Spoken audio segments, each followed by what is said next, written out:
On est live. Bonjour à tous. Bonjour à tous ceux qui se connectent en replay.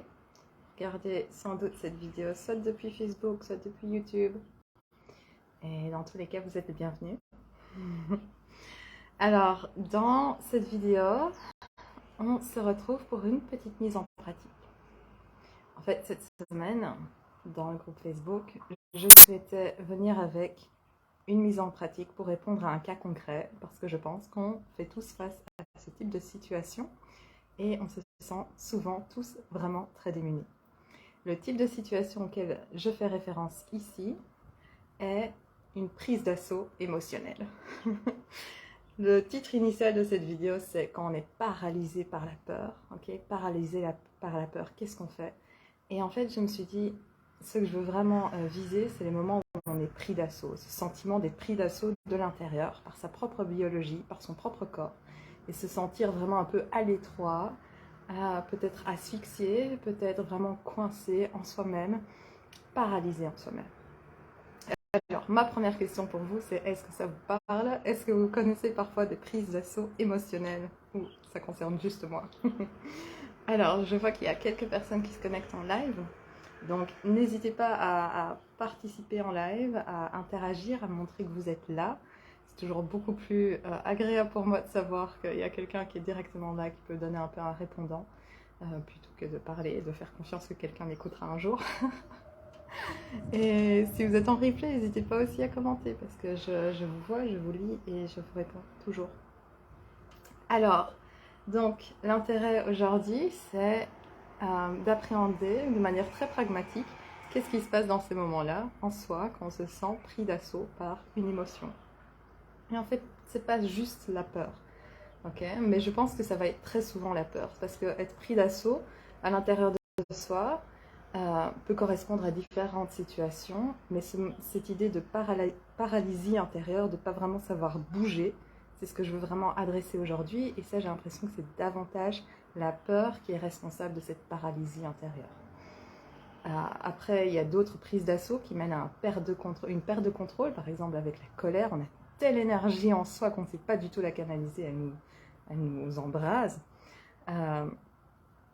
Mais ce n'est pas ce qu'on va aborder aujourd'hui. Ce qu'on aborde aujourd'hui, c'est que faire de cette paralysie intérieure et comment, par soi-même, avoir un outil à sa disposition dans son corps pour se défaire de cette paralysie, dégeler ce qui se passe à l'intérieur de soi et retrouver son mouvement naturel, son rythme naturel. Alors, pour vous partager cette petite mise en pratique, la manière dont j'ai envie de le faire, c'est de vous proposer un petit voyage avec moi. Pas juste de m'entendre d'un point de vue cognitif ou théorique et de se dire « Ah oui, ça fait sens, c'est cool ».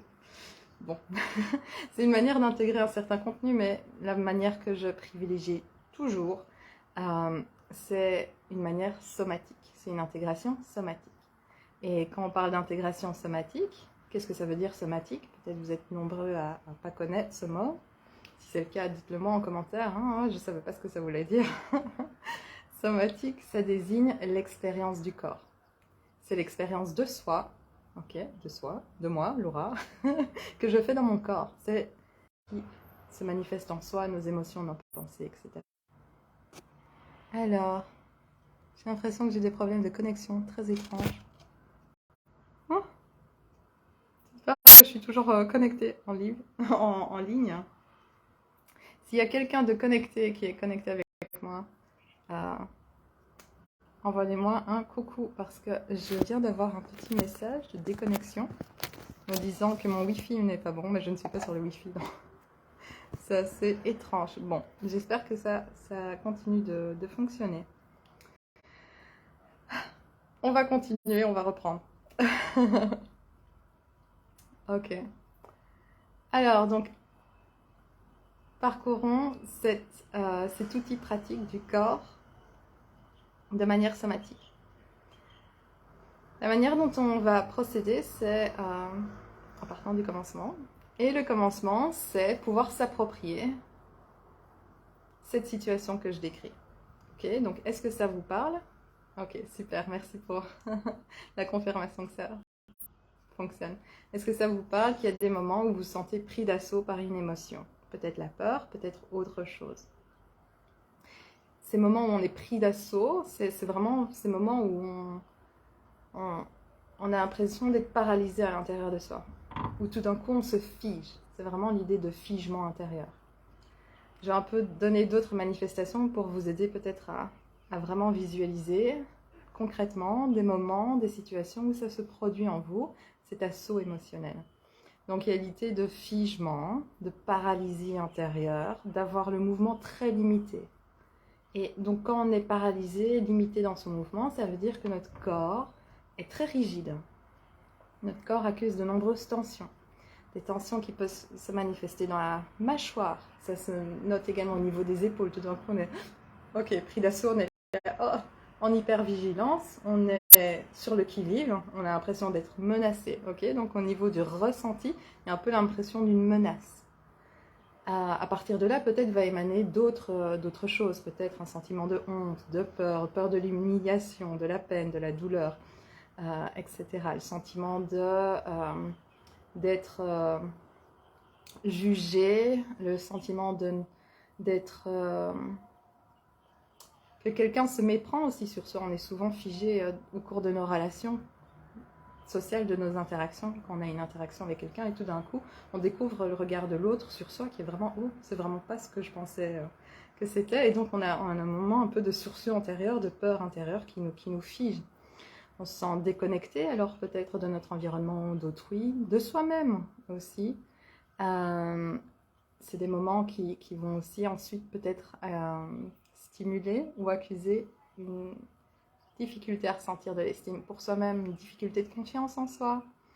Pour des manifestations plus concrètes, on a aussi cette idée que notre souffle se coupe.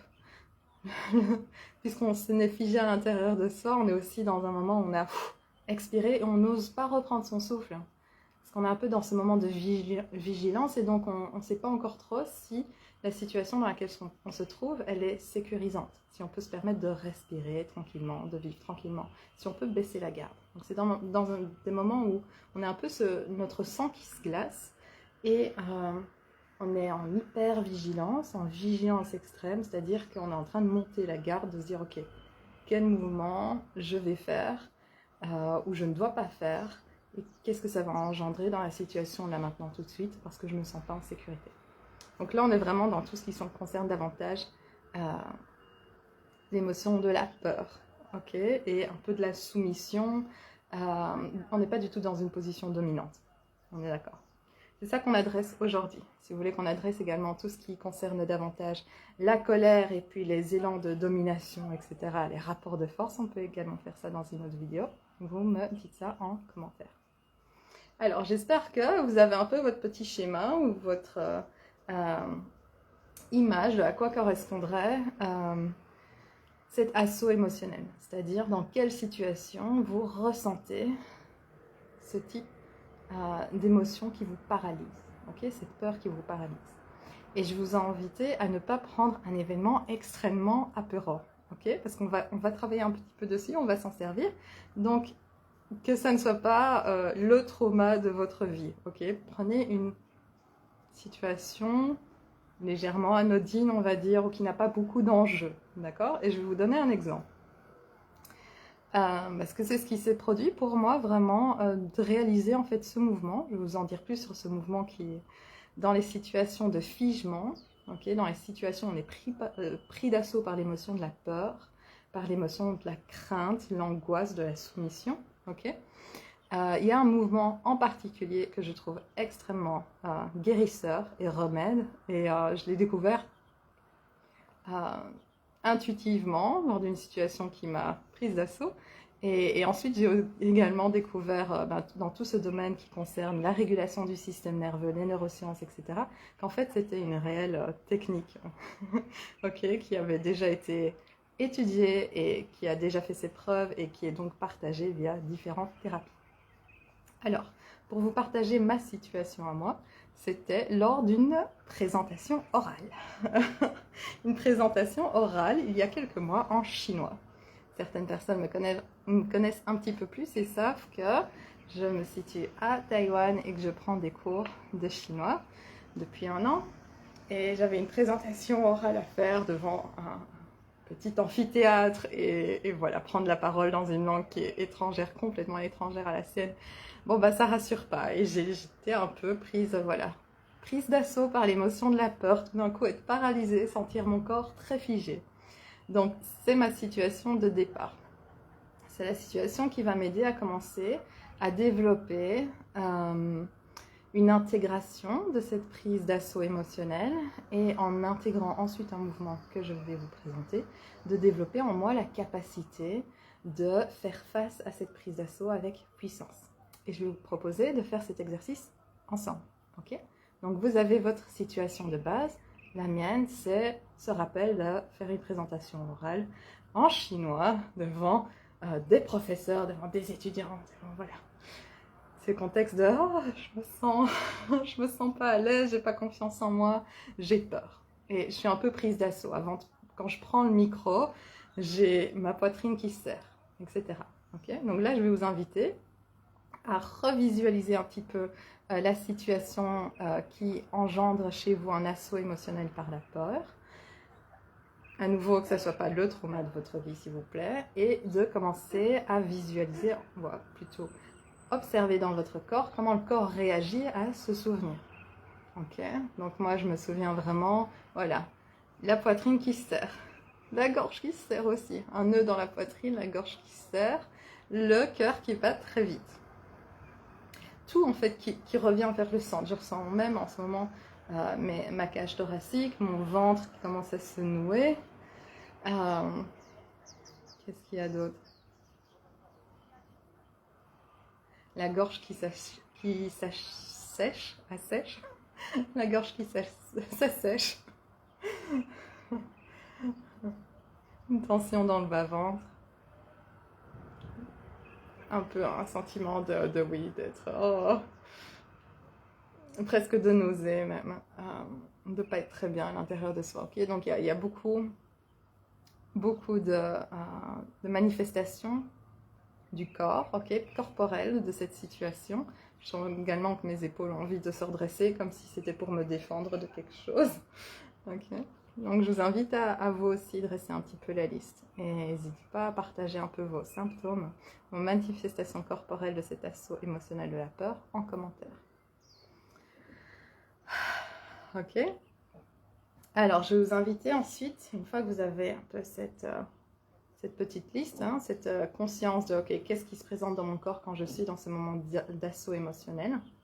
Et à nouveau, vous n'avez pas besoin de laisser toutes les manifestations se présenter, vous pouvez vraiment les garder à un niveau plus bas et vous dire ok, je ne veux pas ressentir 100% maintenant, juste 10%, c'est très bien. Okay.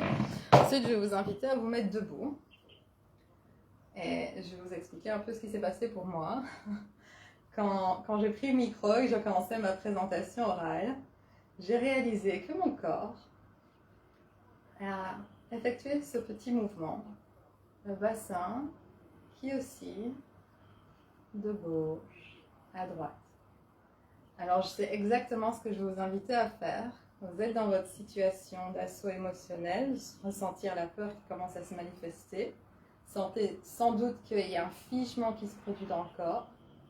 Mais au départ d'une partie de votre corps, que ce soit le cœur, le ventre, les hanches, vous pouvez déposer vos mains là pour vraiment en prendre conscience et inviter, peut-être aussi avec les mains qui guident, cette partie du corps qui correspond au centre du corps. Okay, on ne va pas juste prendre une jambe ou un bras.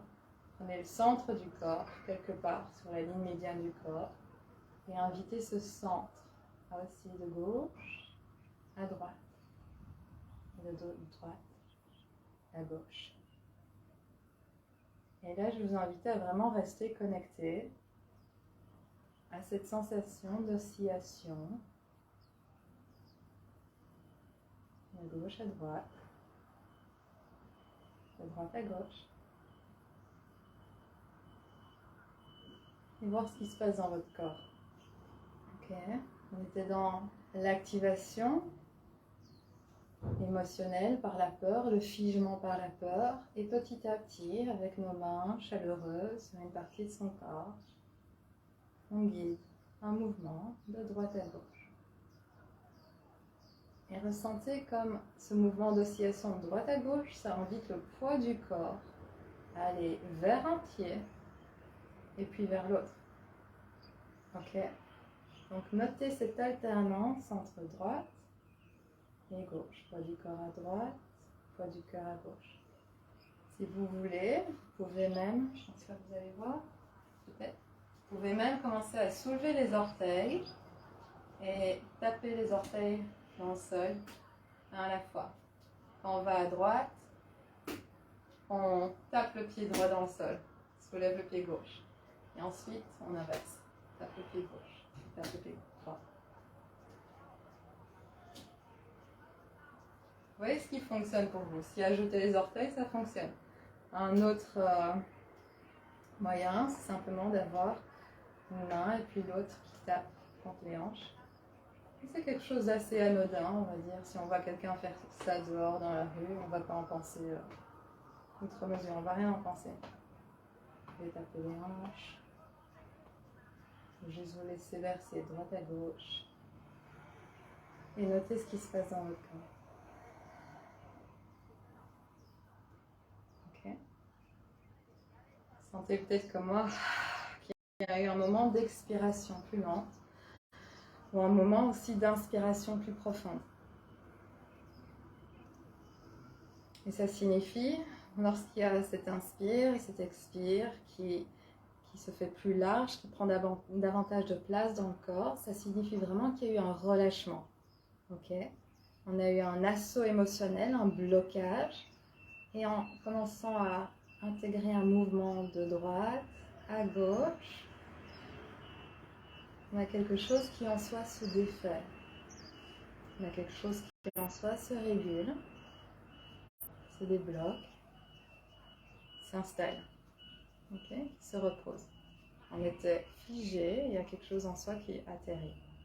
Notez comment vous sentez dans les épaules, dans la mâchoire, ou là où vous aviez noté vos tensions. Et je vais vous inviter à demeurer debout ensuite, ou de vous asseoir et juste les yeux ouverts ou fermés, selon comment vous vous sentez maintenant. Prendre un moment pour laisser la respiration se produire de manière naturelle. C'est-à-dire si vous avez envie d'avoir des longs soupirs, allez-y. Ne forcez pas, laissez-vous respirer. Comme ça vous fait du bien. Et en même temps, notez les points d'appui sur la surface sur laquelle vous reposez. Donc si vous êtes debout, ce sont les pieds contre le sol. Si vous êtes assis, vous pouvez aussi rajouter les fessiers contre la chaise. Et progressivement, vous ouvrir à d'autres parties de votre corps. Et notez comment vous vous sentez de manière générale. Voir la distinction entre l'état dans lequel on était quand on se rappelait de ce moment qui nous active, qui génère une prise d'assaut émotionnelle, une prise d'assaut de notre corps par l'émotion de la peur. Et maintenant, comment on se sent d'avoir eu ce petit mouvement régulateur.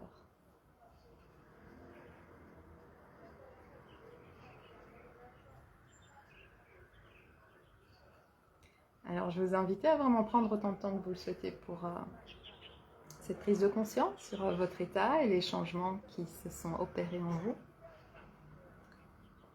Et je vais dire quelques mots un peu sur ce processus qu'on est en train de faire. D'abord, je vais revenir sur le mouvement partagé.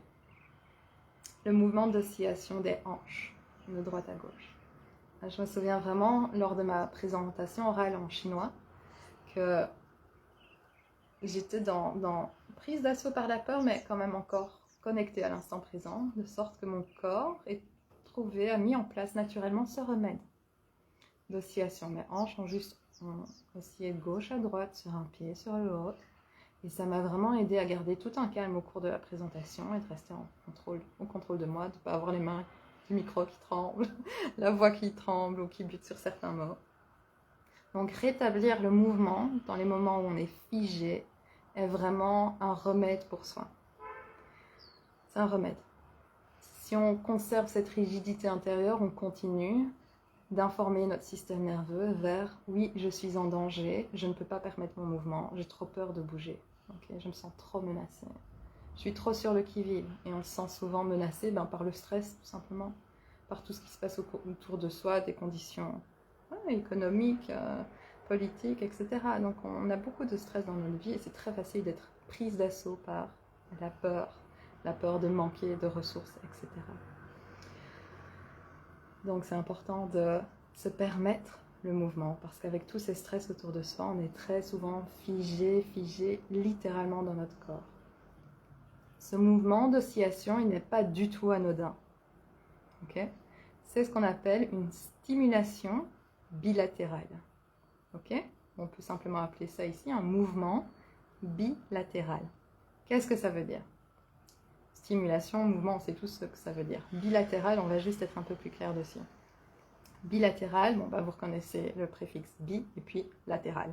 Latéral, c'est l'idée de deux côtés. Et bilatéral, c'est l'idée de deux côtés. Donc on pourrait se dire, oui, c'est le côté gauche et le côté droit qui aussi.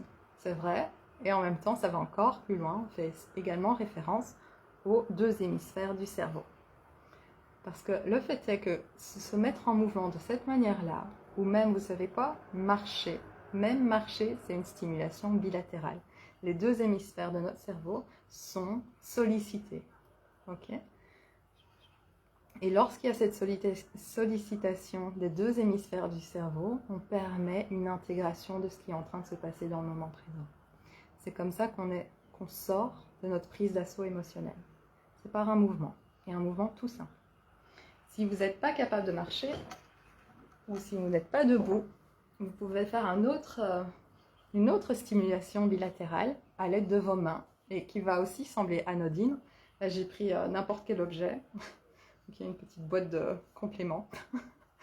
Vous pouvez prendre n'importe quoi, ça peut être un bic, ça peut être des clés, et vous allez simplement passer l'objet de droite à gauche.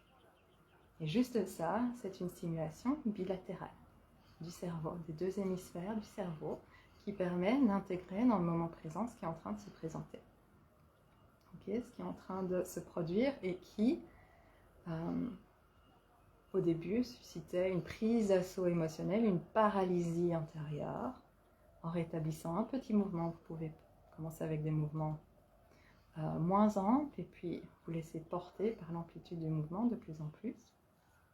Et observez quand vous sentez, revenez à vos points de contact avec le sol, revenez à votre corps dans son ensemble et notez les transitions, les contrastes de sensations petit à petit dès lors que vous êtes en train d'initier ce mouvement bilatéral. Okay. Je ne vais pas rentrer dans toute la science derrière tout ça parce qu'en gros, on n'a pas besoin d'en apprendre dessus. Tout ce qu'on doit savoir, c'est qu'on peut utiliser son propre corps, son propre cerveau d'une manière extrêmement simple pour défaire des blocages qui se présentent de manière spontanée dans notre vie. Okay. Tout ça, c'est absolument accessible à tous. Okay. On n'a pas besoin de doctorat sur le système nerveux pour savoir comment s'en sortir quand on fait face à une émotion qui nous paralyse. D'accord ? Et c'est exactement le message que je vous partage dans le cours qui a été lancé la semaine dernière sur les fondations du ressourcement. On observe beaucoup plus de compétences, on développe davantage de compétences sur comment se ressourcer en profondeur. Parce que c'est aussi important, hein, si on est pris d'assaut par une émotion, c'est parce qu'on est aussi susceptible d'être pris d'assaut par une émotion. Donc, ce cours sur le ressourcement, il est proactif également. C'est comment développer davantage nos capacités pour être dans cette régulation constamment, continue et ressourcement profond de soi. Alors, si vous avez des questions sur ce partage d'aujourd'hui, n'hésitez pas à revenir vers moi. Je vais faire un petit récapitulatif de ce dont on a discuté aujourd'hui. On a vu qu'est-ce que c'était une paralysie intérieure, okay, cette idée d'être pris d'assaut par une émotion, qu'il y a une distinction dans les manières dont on est pris d'assaut par une émotion. Ici, on a davantage analysé donc la peur. ces moments où on est figé à l'intérieur de soi, où on se déconnecte de notre environnement, où il y a une posture qui se fige en soi, le corps qui devient rigide, qui se tend. C'est toutes des manifestations qu'on peut ressentir autour de notre axe central. Hein. Tout se crispe autour de notre axe central. Il y a la peur d'être en mouvement, la respiration se coupe, etc. On a vu que cette prise d'assaut émotionnel donc, se traduit dans notre posture qui est figée, le mouvement qui est figé, et que le moyen de remédier à cette prise d'assaut et commencer à permettre de passer à autre chose, permettre d'intégrer et de passer à autre chose, c'est d'utiliser un mouvement remède qui est la stimulation bilatérale ou le mouvement bilatéral. Et donc on peut utiliser cette stimulation de différentes manières. Vous pouvez être en marche, vous pouvez être debout et faire aller les hanches de gauche à droite, sentir un pied qui pousse dans le sol et puis l'autre, ou avoir une main qui tape une cuisse et puis l'autre, ou passer un objet dans une main et puis dans l'autre. Ok, ça c'est un exercice simple qui permet d'agir au niveau du cerveau, de la manière dont on est en train d'engager le cerveau. Parce qu'ici, il y a une prise d'assaut, c'est qu'une certaine partie du cerveau est en activité et a pris le dessus. Et donc, pour commencer à détendre cette prise de pouvoir au sein de soi-même dans sa tête, eh ben, on utilise la stimulation bilatérale, donc les deux hémisphères du cerveau pour intégrer ce qui est en train de se passer dans le moment présent. J'espère que je n'ai rien oublié. À nouveau, si quelque chose n'est pas clair, vous m'indiquez dans les commentaires et j'espère que ceci va vous aider. Donc, n'hésitez pas, si vous avez fait le petit exercice avec moi, à me dire quel effet ça a eu sur vous. Et on se retrouve dans le prochain live tout bientôt. Prenez soin de vous et passez une belle semaine.